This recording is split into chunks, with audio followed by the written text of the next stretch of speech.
Hey, thanks for tuning in to episode number 34 of the world-renowned podcast, THEME-ADDICTS. That's right, 34. I cannot believe we have that many episodes already. Today, we're going to be interviewing Brianna+Hall from South Dakota. Brianna comes to us jam-packed full of excitement about not only her strengths, but also intuitive art, small business coaching, co-working, and her and Grace talk about South Dakota. Stay tuned for the post show where we talk a little bit more about co-working. If you're not familiar with what it is, listen all the way to the end. It's something that I'm really passionate about, and it really speaks to my communication in Woo. All right, everybody. Thank you for tuning in. Episode number 34, recorded on the 20th of August, 2015.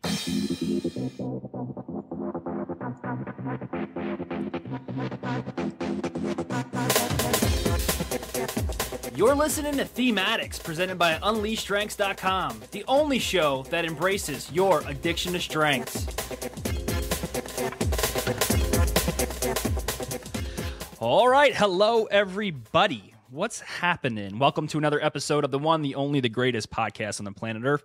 That's right, folks, THEME-ADDICTS. My name is Andy Sokolovich. I am a GALLUP certified strengths coach and the owner of a coaching practice nestled right here in a small Midwest town of Clinton, Iowa, Unleash Strengths. I'm a coach for hire, working with organizations to enhance employee engagement, boost recognition, increase overall job satisfaction. If you're interested in enlisting the skills of a strengths coach, or you're looking for a speaker for your next workshop, conference, or seminar, consider giving me a ring, 815-441-2219.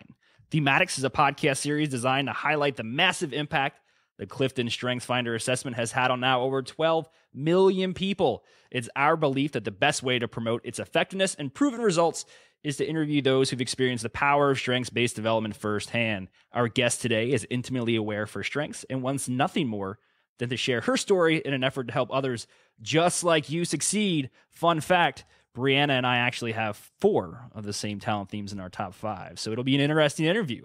For more information or to schedule an interview for yourself, that's right, you too can be on THEME-ADDICTS. Shoot me an email, Andy@UnleashStrengths.com, Facebook.com/UnleashStrengths. Hit us up there. At UnleashCSF, we're on Twitter, and you can subscribe to our RSS feeds and our iTunes link, all on our website at UnleashStrengths.com. My co-host is Grace LeConte. She's the owner of LeConte Consulting, and you can find more about Grace at LeConte, LaConte, consulting.com.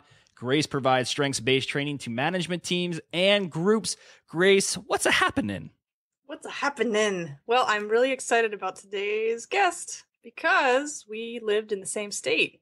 I knew it. You're like Which one you're guessing? You're like a South Dakota magnet. Well, I've lived in 17 different states, so but South Dakota has a special place in my heart. Oh. So yes, let's talk about South Dakota, right, Brianna? Yes. We'll have voice you hear in the background. Is our guest today, Brianna+Hall. Brianna, how you doing? Tell us a little bit about yourself and then introduce us to your top 5. Awesome. Thank you so much for having me on. I'm Brianna+Hall of Creative Static Studios, and I am an intuitive artist and a creativity and small business coach.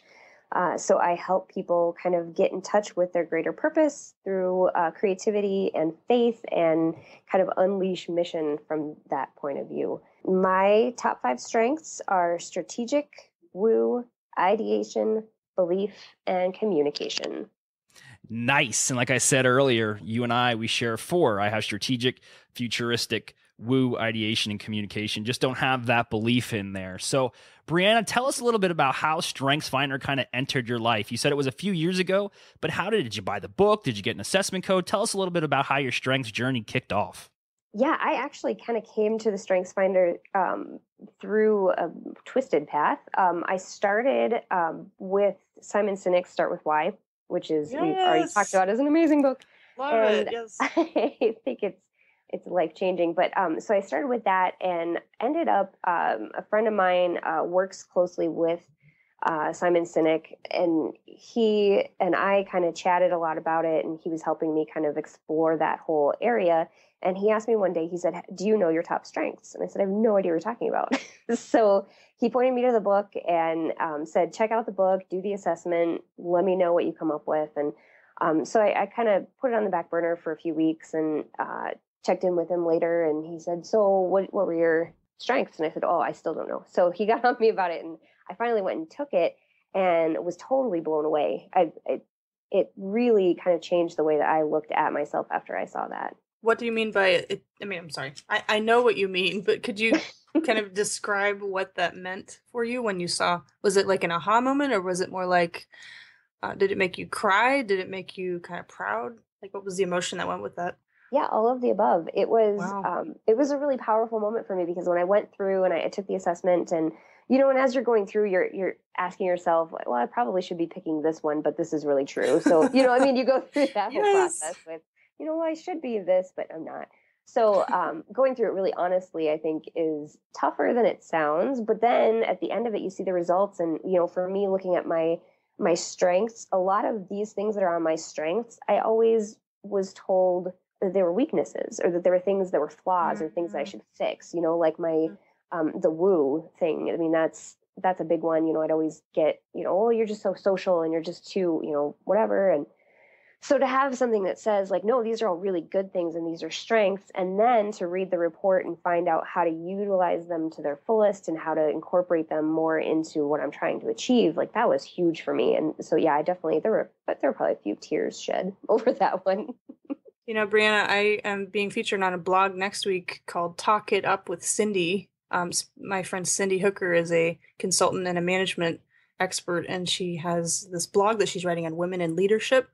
So she asked me to contribute, and the first story that came to mind when I was thinking about my journey through leadership was my first job out of college, where looking back, it was a very difficult fit for me because I was asked to basically be executing all day long, do a consistent and, do every single detail the way we tell you, and be an arranger. It drove me completely nuts. And on top of that, the guys that ran it told me also that the girls of the office had to listen to and obey the men, which just makes me want to throw something now. I've learned a lot in my journey as a professional woman, and I've learned also how to take responsibility for myself and to, kind of find what I want in life and go toward it. But my strengths have been such an important part of that for me. And this is not about me, but I just wanted to echo what you were saying. Yeah. That when you finally know, like, oh, that woo is why my whole life people told me to be quiet or not speak up, right? Yes. Or your strategic strengths. I'm sure you see patterns in the way that things work in the world that maybe people don't want to see. Is that right? Oh, yeah, absolutely. Yep. And actually, my last job, because I've been self-employed for a really long time, but the last job I had, that was the big, that was kind of the big, I always saw things in the business and in the way that we were dealing with customers and everything else. And I kept pointing out, like, well, if we did it this way, or what if we tried this? And the owner of the business, my boss, just did not like that at all. And so we butted heads over that a lot. I think we were going to get along really well, Brianna, because we are exactly alike. And you too, Andy, right? Yeah, but you guys, status quo, darn it. I know. Yes. That is me. You brought up a good point, and I have this question rolling around in my head, and I think it's appropriate to ask, but do you think that women react differently than men when they see that top 5? Yes. Yes, but I think from my personal experience and the women that I've worked with, I think that it comes from a place of, we're constantly told that we're supposed to be a certain way and that we're supposed to fit a certain mold, and that I think that women more so than men are kind of pushed to fit somebody else's ideal, and that's, it personally and professionally doesn't matter, all across the board. And so I think that when, as a woman, when I saw my strengths being listed as something to celebrate and something to embrace, that was really freeing for me, because all of a sudden, I'm in a relationship where the guy is saying, you need to be more disciplined, you need to be, more focused, you need to be more consistent. And so I saw all of my strengths as being flaws because it wasn't lending to those things. And so seeing that just kind of spelled out for me, like, well, that's not who you are. That was so freeing. I think that's going to make a lot of our audience completely understand. Actually, I'm kind of getting tears in my eyes right now, Brianna, because it speaks so strongly to how many women and men, I'm sure men too, we're told that we're not good enough, or we're not right for whatever it is that we're expected to do. And it's how in the world can you change who you are? Exactly. All it does is breed discontent and unhappiness. And I personally have been very depressed at several points because I've fought against who I am and who God made me to be. And that has been such an important, this knowing that I have strengths, no matter what, you strip everything else away, I still have strengths. I can build on that. That's made such a huge difference. And that's kind of why that question was rolling around, because I was just thinking to myself, for so long women have fought for equality in the workplace. And I think for men, it's a little bit easier to say, okay, well, this is who I am, take it or leave it. Whereas, right. yeah, it is. I mean, that's just the way it is. This is who I am, take it or leave it. But for women, they've had to kind of conform over the years to the expectations of a boss or a culture. And that's why I just thought, because I know in cruising around the Facebook groups, there's questions been thrown out every once in a while, or people have said, is there any research done on strengths in men versus strengths in women? I don't think there's ever been a specific gender separation between the full 34 themes or any research done, but it's an interesting thing to think about. I'm sorry, Andy, I'm trying to, but there is a report that shows the difference in the results between the two genders. Do you know that? No, I'm bad about all that stuff. So that's all right. No, I don't know if research has been done. That would be a great thesis for a master's program. Hint, hint, people. Anyone out there? But there is a list that shows the difference in the breakdown between the two genders. But you can apply however you want. Yeah, if you have that list, if you can grab it, send it to me. Yep. Because I'll make sure that's in our show notes here. So, okay, Brianna, moving back, the focus is now again on you. Take this assessment, you print it out, you get this report, you're looking at it and you're saying, this is me. This is really insightful. How did you now take that information you just learned and actually apply it? Well, it was really interesting because I was at a point in my business where my business constantly evolves and transitions and transforms. And I think that most people can kind of relate to that as entrepreneurs. The entrepreneurial journey is very much a spiritual journey. And so like all of that personal growth and development kind of plays into the evolution of the business itself. And so at the time, I was primarily a wedding photographer, and I was trying to figure out my why. And I kept having a really hard time nailing it down because everything I was trying to put into it was too narrow or too practical. And so I kept trying to broaden it out a little bit. And I think as soon as I saw the strengths listed out, it became a lot clearer that this is the point where I need to grow. This is the point where it's no longer serving me to just be a photographer. And I really need to step into and embrace some of this other stuff that I've been called to do, but haven't had the courage or the gumption or whatever to start chasing it yet. So that was huge for me, even just on an evolutionary scale, is just to step into this a little bit more fully. And I think I really do credit my strengths finding with giving me that catalyst. Which ones were the one were starting to push you toward this change, Brianna? Do you remember, was it your strategic seeing the patterns and the different opportunities that were coming ahead, or maybe your ideation coming up with ideas, or was it the belief that was your core value? Yeah, I think it was kind of a combination of them. So with the strategic one, I could see how that played into my photography because I saw things that people didn't see, and I could predict events as they were unfolding, and so I could capture them in ways other people couldn't. And so that one made sense, kind of what I was doing, but I also saw that it had a bigger role to play. And then with the communication and the woo coming together, that kind of confirmed that I need to be sharing messages and not just telling other people's stories. And I think the deeper I get into this, or I've gotten into this, the more I heard the message okay, it's time to stop doing other people's work and time to start doing your own. Stop telling other people's stories and start telling your own. And kind of that transition was really fueled a lot by this stuff. And the belief, that one was huge for me because I always got the message from, in relationships and in, other areas of my life that having a really strong faith or having a lot of belief and conviction was a weakness, that it was a fault, that it would mean that I would be overcome by emotions. I wouldn't be able to just lean on facts and logic. And so I had to reel that in, and I had to tame that and hide it and not incorporate it. But seeing it as one of my top 5 beliefs, I thought, well, there's no way I can keep that out of my work anymore. There's no way. When we talk about when we're trying to get, let me start that over again. I'm trying to get my ideas in line here. I'm tongue-tied. But starting a business, there's never a more So when I started taking the action steps to building my business, the first thing you do is you go out and you try to consume information on how to start a business, and you buy all the books, and you start to try to wedge yourself into a mold that somebody has already created. You try to, at least I did. I tried to copy the personas of other business owners. I tried to copy their success. But man, when you go out to start a business, the one key to success, if anybody would ever take my advice and run with it, is just be yourself. There is no cookie cutter template. There's some things out there that are systematic, like paying your taxes. But the way you develop your business and the way that you actually jump into it with both feet and start building a dynasty is going to be incumbent on you as an individual, your ideas, your passion, your uniqueness. And that's why I love being an entrepreneur. All three of us are business owners, and we like that because it gives us the liberty to move laterally and try different things. Yes. So I agree. Yeah. I'm off my soapbox now. Well, I could jump on it as soon as you get off, because that's exactly my platform. I mean, that's when I coach small business owners, like that's where it comes from. You know, we've all done the same thing. You know, when I first started my business, again, I was a photographer at the time. And so I looked at, what does a photography business look like? What do people expect when they hire a photographer? And I basically like bought the kit and unfolded it and said, okay, here's my business. And I was miserable. I was completely miserable because it didn't align with my beliefs. It didn't align with my values. It didn't align with my strengths.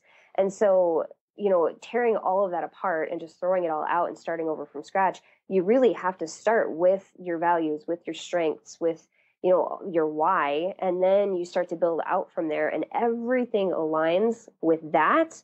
And then that's where the magic happens. That's where business becomes effortless, because you're doing something, like you're in the flow. You know, it's just, it comes naturally to you because it is natural. It is you. Grace, you remember when we interviewed Maureen Monte? Sure you do. I mean, you don't have short-term memory loss. It wasn't that long ago. But remember how Maureen said that, you know, Gallup coaches do the name, claim, aim. Be able to identify your top 5, claim them, say these are me, and then aim them in a direction towards success, however you determine success is.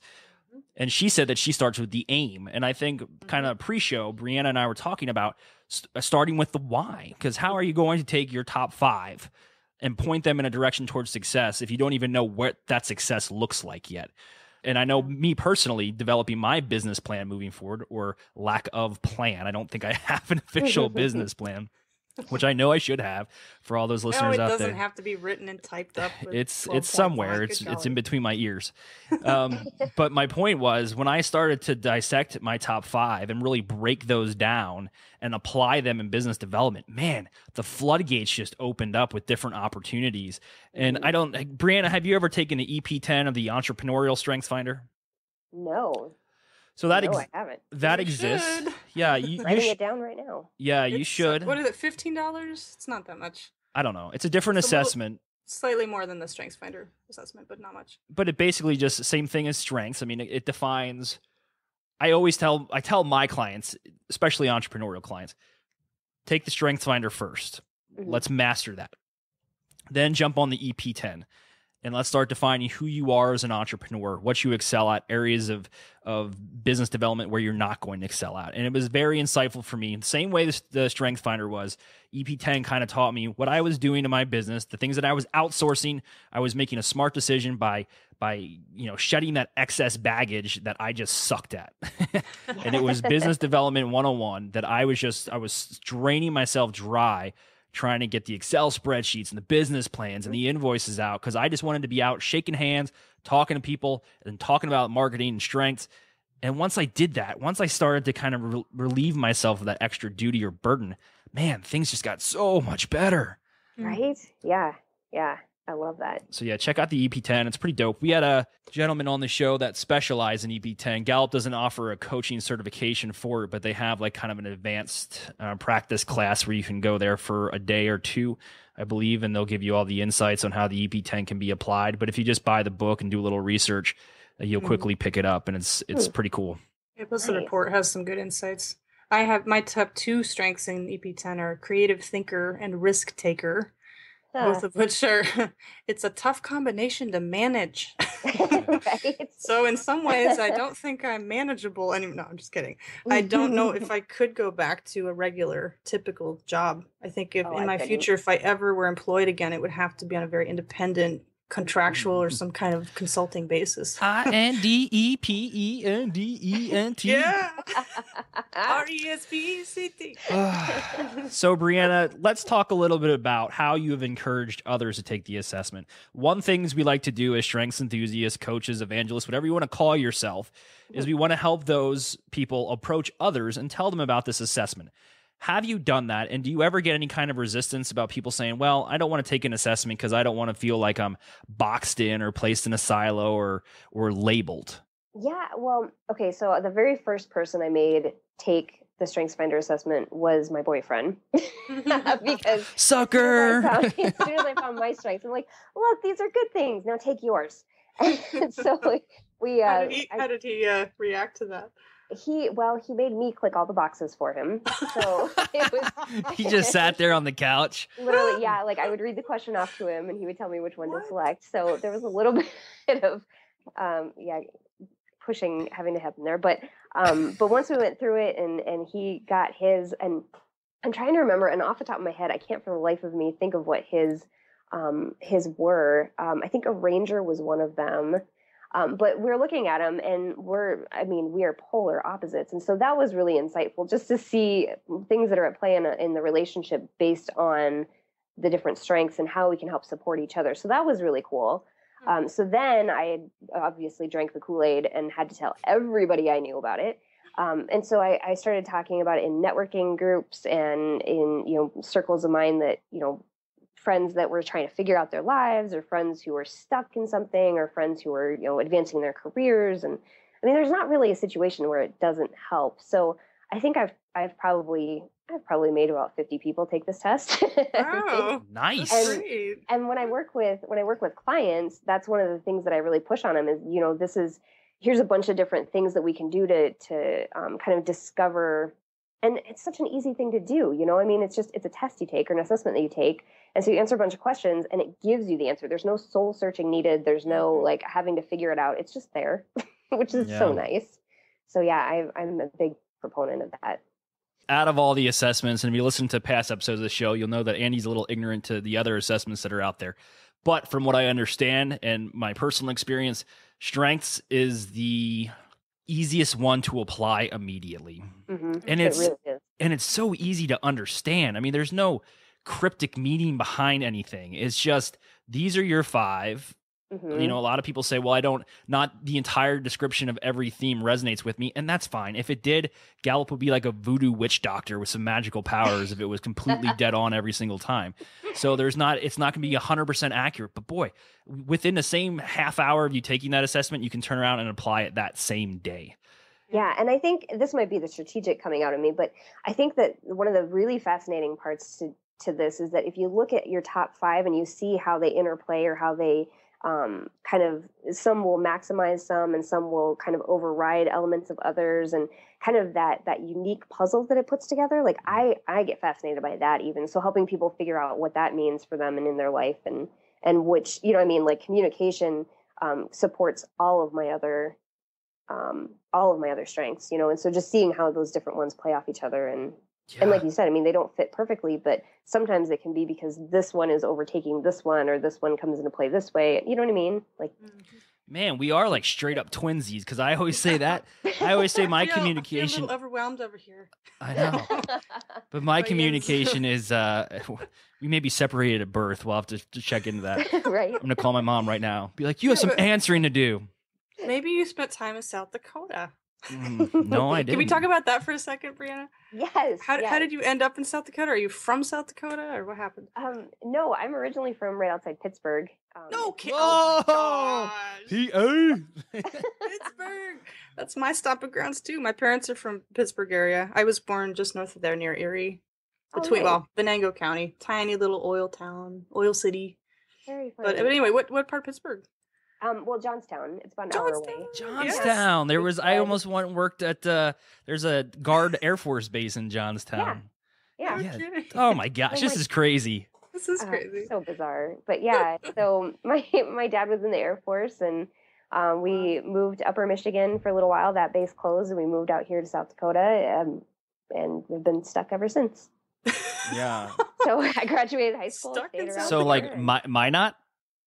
No. That's North Dakota. North Dakota. silly. Minot's North Dakota. What's in South Dakota? Ellsworth. Rapid and Ellsworth. Sioux Falls. Ellsworth. That's a bomber Ellsworth, right. bomber base. Yeah, Yeah, Ellsworth. base. Right. I've heard a lot of great things about that base. Oh, it's there's a ton to do in Rapid City. I lived on the other side of the state, the east side, but the whole state, I just find it. I miss it. I miss South Dakota a lot. Yeah. I don't miss the weather, but I miss being there. Oh, And there's a pretty big strengths following in Sioux Falls. A lot of folks really? there have taken the StrengthsFinder assessment and hoping to bring some more of them onto the show here. But Right. do you know of any other people in the Rapid City area who have taken StrengthsFinder? A few people that I've made take it, but I mean, You're I the can impetus. be that ringleader there. Yeah. Yeah, awesome. You love it here. It's gorgeous. But yeah, the weather thing is weird. We go from 100 degrees on Sunday to 50 degrees on Tuesday, and now we're back up to 90 degrees. So who knows? And throwing some snow there too, right? It's not, Right? Why not? Not It's far August. away.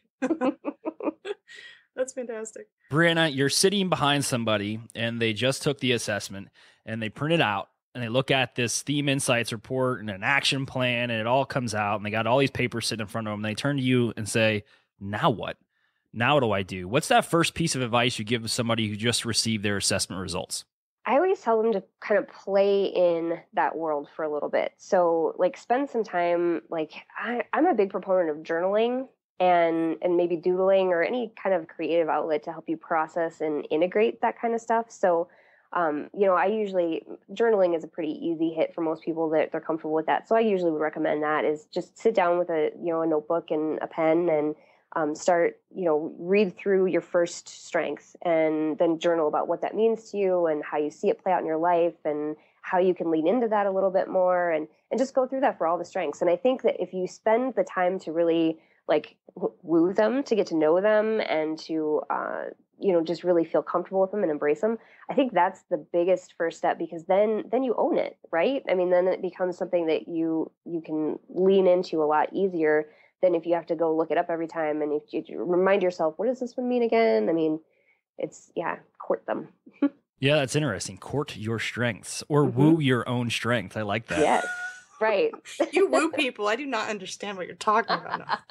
Yeah, it's a disease, I think. It's a disease. Well, I'll say one thing. Woo has opened doors to me professionally because now I've been like emceeing all these events, like master of ceremonies. Nice. And actually there's a Miss Iowa is from Clinton, Iowa, and she is next month embarking on her journey towards Miss America. So they're having a big fundraiser for her because she has to like buy her own dresses and shoes and travel and lodging. And, I don't know what an average dress goes for the Miss America pageant, but I'm sure it's not like Kohl's. No, not quite. So I'm emceeing that. So I had to get fitted yesterday for a white tux because it's like a whiteout party. It means everybody's Andy. in white with the exception of Getting fancy on us, yeah. I know, but I do feel like a little Dumb and Dumber. Like I want like a blue cummerbund. Like, can I have a blue Just to be different, feathery right? cummerbund, please? Yes. Oh, this show gets derailed so often here. That's what people love about it, right? Please, listeners, by Exactly. the way, just a little side note in here. I would love to find out what questions you have about our show, what makes you wonder what goes on behind the scenes. And I'd like to share that in a blog series on the THEME-ADDICTS show. So feel free to ask any questions. Go on the website, unleashstrengths.com. Is that right, Andy? That's it, unleashstrengths.com. Yeah. Anyway, that's a little promo because we want to hear your questions and any burning desires that you have to find out what goes on behind the scenes or anything that you want to know about us. Andy and Grace. So, Brianna, tell me a little bit about what you do exactly for your clients. I mean, when you introduce yourself, you said you were an intuitive artist. What does that mean? I am a mixed media artist, so I usually start with acrylic, and then obviously rules don't apply to me, so I will throw anything else on the canvas that I feel like throwing on. But when I start a painting, I don't go in with a plan. I don't say, today I'm going to paint a horse. It's just, I'm just going to sling some paint and see what happens. And so it's a very intuitive process in that I just allow it to flow through me, and I don't try to dictate it, and I just kind of observe as it unfolds. And so I've learned through doing that it's a very healing process. It's a very kind of therapeutic thing. And so I incorporate that into a lot of the other work that I do with, I teach workshops and stuff around intuitive art and how to use that in healing. But then I also use a lot of those same principles when I'm doing coaching stuff, whether it's creativity coaching or business coaching, because it's a really cool magic trick, actually. If you short circuit the logical brain by tapping directly into the imagination, everything just kind of works itself out. Like you see things more clearly and really cool stuff comes up, and you can't get that just by sitting there and talking through sometimes. I mean, you have to kind of find ways to tweak the system. Brianna, you would love Portland, Oregon. I've heard that from more than one person. You should come out and visit us, because that is exactly how almost everyone is talking out here. Get into your intuitive and experience the beingness of yourself. I need to do that. Andy's probably rolling his eyes right now. No, I actually, when I have like a writer's block, or I'm trying to come up with a new, like this morning, I was developing a television commercial and a radio commercial for a campaign for one of my clients in their fall promotion. And I was just completely drawing a blank. So in my office, I have a coloring book and some crayons and a color. But side note, I stick my tongue out like a weirdo when I color. So like if you ever met somebody when they're concentrating, they stick their tongue out, and I don't know that I'm doing it. But next thing you know, I'll be like, why is my lips chapped on that side of my face?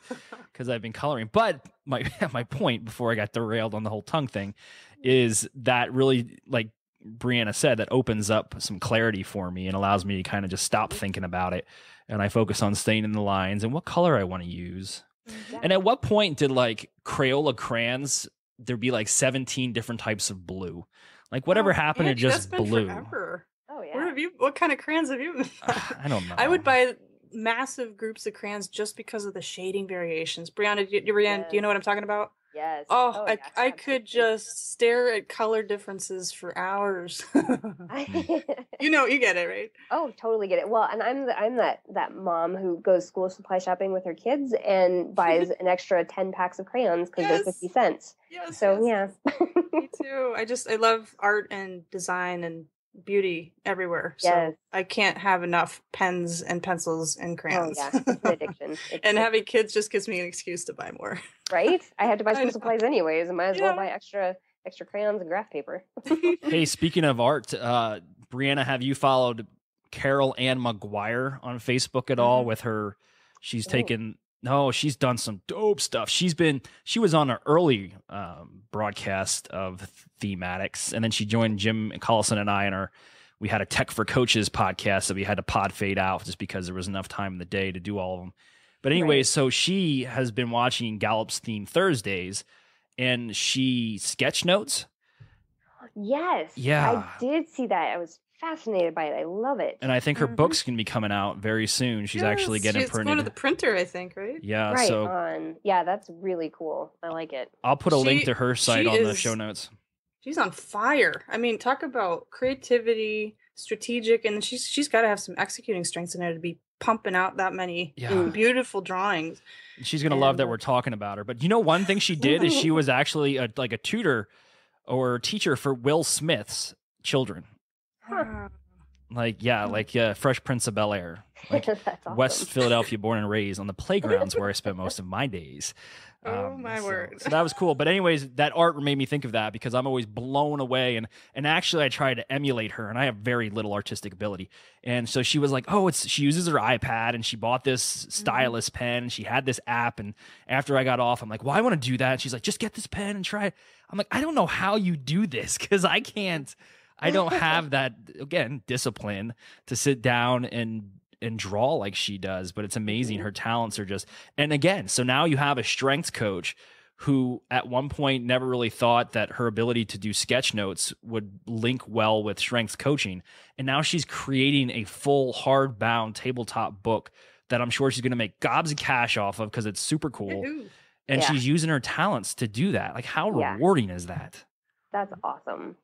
Yeah. So same thing with you, Brianna, right? You've taken the understanding that you have about yourself and what drives you, and then you've applied that to growing your own business. Is that right? Oh yeah, absolutely. And it's kind of cool to, I mean, hindsight's always 20/20, of course, but just looking back and seeing the journey that's taken me to here and how much it's evolved and how big of a role that these strengths kind of have played into that. And I think the one thing that I would say, though, is that it's kind of a blessing and a curse because there's the tendency, I mean, just human tendency. We have you see what your strengths are, and so you tend to lean on those as a crutch. Like, well, I'm of course I'm not disciplined because it's not even in my, like, that's the bottom of my strengths. It's not even on my radar, and so you tend to use that as an excuse. And I think that it can empower you, or it can overshadow you, in that aspect. So I think that that's one thing I've had to learn over the last couple of years, is that instead of using that as a write-off or as an excuse, I have to be conscious of it so that I can either bring people onto my team, or, outsource to people that have those strengths, or just find ways to maybe mold some of my other strengths into something along those lines. You know what I mean? Try and focus them a little bit differently. Mm-hmm. Yeah, I think I'm going to do a video called strengths-based outsourcing, because that's one of the things, especially specifically for entrepreneurs. And we discussed this in the past. I mean, I outsource everything, and that's how I manage my lesser talents. I mean, without the ability to outsource things, in the world of Andy, stuff just would not get done. Exactly. So. Well, I like seeing the world of Andy come to life. And because we live so far away, Iowa to Washington State, the only way that I can see that beautiful world in your mind is when you execute and get stuff done. So I really appreciate that you don't even make an excuse for it, Andy. No. You never make excuses. You just say, we got to get it done. We're just going to get it done. Got to get it done. I see the 50,000 messages on Facebook and LinkedIn and Twitter and announcements of what you're doing. And I'm like, whoa. Yeah. Well, like in the marketing world, so my clients will approach me and be like, I want to do this. Can you do that? I'm like, yes. I can do anything. It's not necessarily going to be me doing it, but I guarantee you I will look under the right rock and find that person who's like, yes, I love doing that. Yep. And that's what's exciting about being strengths aware. And I don't know if before Strengths Finder, if I would have been that way. And I guarantee you I would not have. I think prior to taking the assessment and becoming strengths aware, I probably would have just tried to buckle myself in the desk chair and just make it happen. Yeah. And grind and just deplete myself of energy and be all like an emotional weirdo. That was totally my life. Yeah. Really? Were you in a cubicle, or where were you?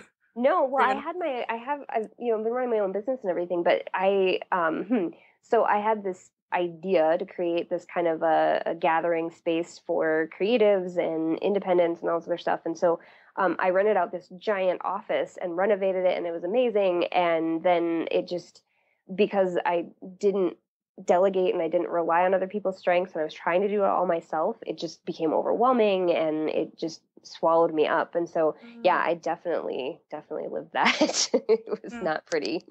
So you had like a co-working space or something like that? Yeah. And so funnily enough, it's kind of come full circle, because I closed that down because it was just too much and I just couldn't handle it. And wasn't bringing other people in to help with the stuff that I lacked in. And so now I've actually joined another co-working space that somebody else here created. And it's exactly what I was trying to create, but with everybody doing what's in their strengths. And so it's beautiful the way that it works. And it's because everybody plays to their own strengths and doesn't try to do the things that they're not capable of. All right, I got to reel this baby back in. We're coming into the station. Choo choo. All right, Brianna, tell us where we can find you. If our listeners are sitting there and they're going, I need to get a hold of that girl, how can they find you? The best place to find everything is on my website at creativestaticstudios.com. I'm also on Facebook and Twitter and Instagram and every other thing imaginable under Creative Static. All right, cool. We'll post all the links on our show notes. Grace, do you have any last minute questions? Can you answer really quick, Brianna, which of your top 5 strengths is your favorite and why? Oh, that's so hard. I love them all. I would say probably belief, honestly, because that's kind of the one that fuels everything else. Fantastic. Nice. This has been a great conversation. I have learned a lot. I've cried. I've laughed. Me too. I've thought a lot. Well, I haven't cried. I don't know. I haven't cried yet. I think I'm emotionally broken sometimes. These tear ducts in Andy's eyes don't work unless I'm watching like Old Yeller or Top Gun when Goose dies. That gets me every time. Well, it touched me, so I really appreciate you sharing the struggles and your journey, Brianna, and I just really appreciate everything that you've shared today. Can't wait to stay in touch, and at some point maybe have you back on the show. I would love we'll that. See how things go. We're on episode, is it 34, Andy? This is 34, yep. Oh, yeah. Yep, moving on. Moving on up like George and Wheezy.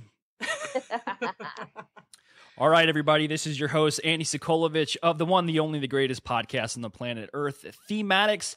If you want to subscribe to this on iTunes, go ahead and do so. And the only thing I ask in return is that you leave us a positive review.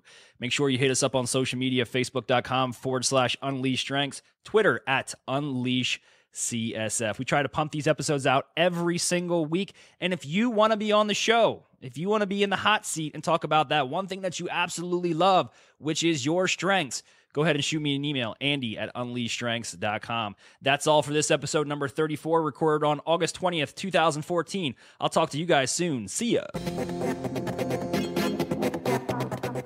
Thank you for listening to another episode of THEME-ADDICTS, presented by UnleashStrengths.com. Remember to embrace your strengths and always stay addicted.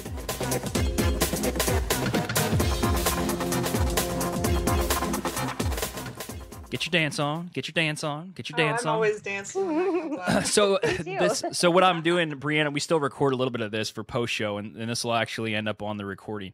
But I wanted to ask you some questions about the co-working space. This is kind of outside of strengths, but I really wanted to start something like that here in Clinton, Iowa. The problem that I came across was I was trying to see if, number one, the market would respond to it. Number two, what they'd be willing to pay. So can you explain a little bit about what your co-working space looks like and maybe what the fees are associated with it? Yeah, so the one that I'm associated with, it's called The Own, and it's at its core, it's kind of a co-op for women business owners. So the idea is that we're here to support and uplift and encourage each other, and also kind of provide resources and support that we can't find elsewhere, that's not readily available elsewhere. And as part of that, we have the shared office space. And so it's kind of a really cool setup. We've got a big commons area, so it's got, desks and tables and stuff just kind of scattered around the room, so you can work wherever you're comfortable. And it can support, 10 people or whatever working at any given time. And then we have a private meeting space, which is actually where I'm sitting right now. And then there's also a private office that is usually used by the woman who kind of runs the whole thing. And then there's a conference room as well. So there's a lot of different levels that you can participate at. So there's some, I go all in. So I have free reign. I can use whatever, whenever, and I basically live here. But there's also the ability to just rent, you just rent the conference room for an hour here or there, or you can just use the common space on a part-time basis. And so I think that's why it works so well, because there's options at every level, so that no matter what people need, they can come and get it. You know what I mean? So do you have your own space in there then? No, I don't actually. So what about? And I still have my studio at home, my art studio at home. So that's a little bit unique, because then I can do all of that stuff there, and then I just come here to do office work and meet clients and kind of get a different creative buzz going. Yeah, I've always just been intrigued, because the last couple of podcasts I've brought this up, but I do my best work when I have the ability to communicate what's going on inside of my head. Yes. Regardless. Yes, I need that. I need that too. It's communication. That's what it is, right? So co-working really spoke to me, because here I am. I'm by myself. I'm doing my own business. I have an office that I rent in the Chamber of Commerce building. But there was a lot of independent business owners, home-based business owners, who were desperately looking for an outlet. They were looking to get involved with a group of people, and they didn't want to, because if you work from the house, Grace, Brianna, we all know this, there's distractions. There's TV, there's Facebook, there's kids, there's husbands, there's wives, there's boyfriends, there's girlfriends, dogs, and there's always something kind of pulling you away, so people need that space. But can I ask you, and if you don't answer this is fine, but how much do you pay, and is it on a monthly basis or an annual thing? It's a monthly basis. Well, it could be annual, I guess, but I just pay monthly. And for the co-working space, the use of the space, I think it's $120 a month. For inclusion in the network and some advertising stuff and whatever else they throw in there, I think I pay a total of about $175 a month. Yeah, see, I threw the ideas. At the website, you can look it up. It's theown.biz. Yeah, yep. I threw the idea out here, and people were like, no more than $50. And some of the demands, some of the demands they wanted their own workspace. So they wanted a desk that they could put stuff in and lock. They wanted computers to be provided, so they wouldn't have to bring in a laptop or anything like that. Commercial internet alone around here for just a moderate speed would be approximately $400 a month to offer. So Yeah. I was trying to do the math and then the overhead. I just don't know if I had enough like market acceptance, and I really Sure. needed to have that core group of members before I would go ahead and launch something like that. Mm-hmm. But it still rattles. I had a business, but like this was Andy outside the box, because I actually put like a business plan together in the whole nine, and I called it what did I call it? This was a few years ago, and I pitched it. I can't remember what I called it. Yeah, either way, it was something that I created and just kind of fell by the wayside. But I love to keep moving it forward because I think selfishly that's something that I desperately need. Yeah. Artists, videographers, photographers. I mean, they're all meeting with people in coffee shops, and they're distracted and they don't have a place to sit. And even myself, even though I have an office, it's not very big. It's like 12 foot by 12 foot space. Mm-hmm. And there's a conference room in here, but it's like a massive conference room and it's not very private. And I'm just kind of in envy what you have there, and I want it here in Clinton. I love it. Well, and you can't create in a vacuum. You can't. Right. I mean, like anybody who's creative on any level, like it's so difficult to sit there and be chained to a desk and just create something without having even like just energy around you. I would find myself going to Starbucks all the time just to have people nearby. Mm-hmm. Well, it's the third space, right? It's the home space, the business space, and then there's a third place, right? So for you, this is kind of a combination of workspace and a hangout. Yeah, that's super really cool. Now, do they provide you with? Is there like an overhead display or anything like that? We've got some basic equipment stuff. So like there's a projector. There's coffee supplied and stuff like that. So I mean, we have like the basic office stuff. And the really cool thing, like one of the ideas behind it, is that we can go in on stuff together. So like if we decided that we needed like a really fancy schmancy printer, instead of having to take it on individually as business owners, we could all contribute to it, and then it would be here for us all to use. You know what I mean? Or like so just different stuff like that, where it's a lot more accessible because we're all kind of going in together. So that's where the co-op kind of idea comes from. Yeah, that's cool. I'd love to pick the owner's brain if there's ever an opportunity to make that happen. Yeah, absolutely. I can get you in touch with her. Did you give her their Strengths Finder assessment? I haven't yet. Why haven't I done that? Put her on your list of things to do. Yes, give it to her, then tell her she's got to be on THEME-ADDICTS, and then I'll talk to her all about her co-working space. Yes, that's brilliant. I love it. Kill a few birds with one stone, right, Andy? That's perfect. Hey, I got to do a little bit of time management every once in a while. So that strategic thing comes out so strong, you guys. Oh my word. I love it. It's hard. It's tough to get all the strategic folks together in one room, and then you got to call in like the executors, like, please come in now so you can actually make us do something. And need arranging and consistency, please. Yeah. Oh, that's awesome. Well, this was a good interview. Thanks for being on, Brianna. Oh, thank you. This was super fun. I like this. Yeah. And the last thing I want to ask you, Brianna, I was looking at your website, and you have the Facebook site too, Deep Soul Diving, a guided journey. Is that going to be available again? It's an e-course, right? It is. Yeah, it's an e-course. And actually, I've got it on gumroad.com right now for sale. I have a little shop thing on there. But yeah, it's just all email, so it can be started anytime. But I actually have Strengths Finders as one of the assessments listed in there for people to take. Wow. Oh, so it's 14 days of emails. I just love the format. And it's a beautiful picture of like the bottom of the sea that's so relaxing. Anyway, for anybody listening, if you're still on the call, creativestaticstudios.com, and there's a really great mini course called Deep Soul Diving, right? Yeah. I'm planning to sign up for that. That sounds fascinating. Awesome. Yeah. I'll bring my wetsuit. All right. It's going to get messy. Yeah. All right. We got to end this call because Andy's got a skedaddle. I think I actually am late for something, but that's all right. They'll do fine without me. They'll probably execute on something. I'll come in with a new idea and throw them all off. There you go. All right. I'll talk to you guys later. Thanks for being on the show. I really do appreciate it, Brianna. Grace, as always, you're a rock star. Thanks for joining us today. And I'll talk to you guys soon. Brianna, this was great. I appreciate you finding us on the Facebook. Or did you find us on Facebook, right? Or? Yeah, on Facebook. Okay. Yeah, total serendipity. I love it. Thank you. Yes, I agree. All right. Well, have a wonderful day. You too. Thanks. See you, ladies. Bye.